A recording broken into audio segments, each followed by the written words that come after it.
राधे राधे दोस्तों। आइए, जिसने भगवत गीता के चौथे अध्याय को सुना उसको कैसा फल मिला, यह हम आगे के अध्याय में जानते हैं।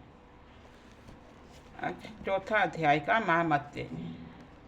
श्री नारायणवाच। हे लक्ष्मी, जो पुरुष गीता जी का पाठ करते हैं तिनके साथ साथ छुए से अधम देह से छूटकर विवेक की प्राप्ति होवे है। तब लक्ष्मी जी पूछे, हे श्री महाराज जी, श्री गीता जी के पाठ करने वाले के साथ छूकर कोई जीव मुक्त भी हुआ है? श्री भगवान जी ने कहा, हे लक्ष्मी जी, तुझका एक कथा मुक्त होए की पुरातन सुनाता हूँ। तू श्रवण कर। भगीरथ गंगा जी के किनारे पर श्री काशी जी नगर है। वहाँ एक वैष्णव रहता था। नित्य श्री गंगा जी में स्नान कर श्री गीता जी के चौथे अध्याय का पाठ करता था। और उस साधु के पास तपस्या को धन था, माया का जंजाल कुछ नहीं था। एक दिन वह बड़ी छाया थी। वह साधु वहाँ बैठ गया और बैठते ही उसको नींद आ गई। एक बेरी से उसके पांव लगे और दूसरी के साथ उसका सिर लग गया। वह दोनों बेरियां आपस में कांपकर पृथ्वी पर गिर पड़ी। पत्ते सूख गए। परमेश्वर के करने से वह दोनों बेरियां ब्राह्मण के घर जाए पुत्रियां हुई। हे लक्ष्मी, बड़े उग्र पुण्यों कर मनुष्य देह मिलता है। फिर ब्राह्मण के घर जन्म उन दोनों लड़कियों ने तपस्या आरंभ की। जब दोनों बड़ी हुई तब उनके माता पिता ने कहा, हे लड़कियों, हम तुम्हारा विवाह करते हैं। तब उन दोनों ने माता पिता से कहा, हम विवाह नहीं करती। उनका अपने पिछले जन्म की खबर थी। वह जाति सुंदर जन्मी थी। उन्होंने कहा, हम एक हमारे मन में कामना है, जो परमेश्वर वह पूर्ण करे तब भली बात है। उनके मन में यही था कि वह साधु जिसके स्पर्श करने से हमारी अधम देह छूटकर यह देह मिली है, वह मिले तब बहुत भला है।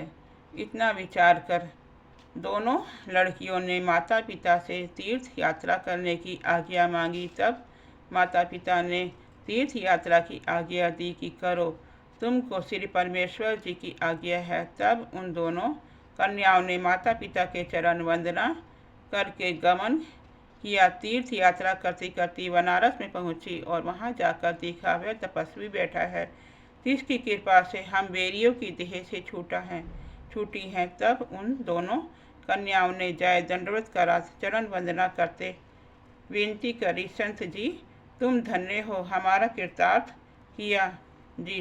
तब उस तपस्वी ने कहा, तुम कौन हो?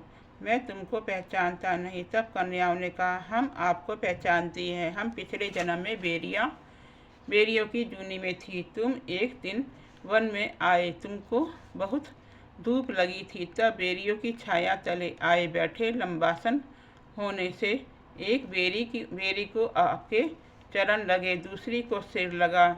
उसी समय हम बेरियों की देह से मुक्त हुए थी। अब ब्राह्मण के घर जन्म लिया है। हम ब्राह्मणी हैं, बड़ी सुखा हैं। तुम्हारी कृपा से हमारी गति हुई है। तब तपस्वी ने कहा, मुझे इस बात की खबर नहीं थी। अब तुम कुछ आज्ञा करो, तुम्हारी सेवा करूं। तब ब्रह्म रूपी उत्तम जन्म श्री नारायण जी का मुख हो। तब उन कन्याओं ने कहा, हमको श्री गीता जी के चौथे अध्याय का फल दान करो, जिसको पाकर हम देही पाकर सुखी हों। तब तपस्वी ने चौथे अध्याय के पाठ का फल दिया। देते ही उनको कहा कि तुम आवागमन से छूट जाओ।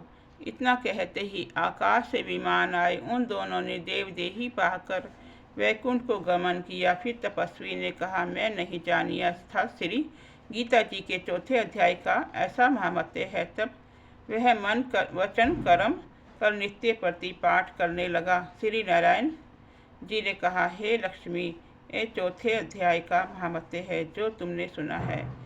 श्री चौथे अध्याय महात्म्यम समाप्तम। भक्तों, यह था भगवद गीता का चौथा अध्याय, जिसको सुनने से हमारे सभी कष्ट दूर होते हैं। राधे राधे दोस्तों।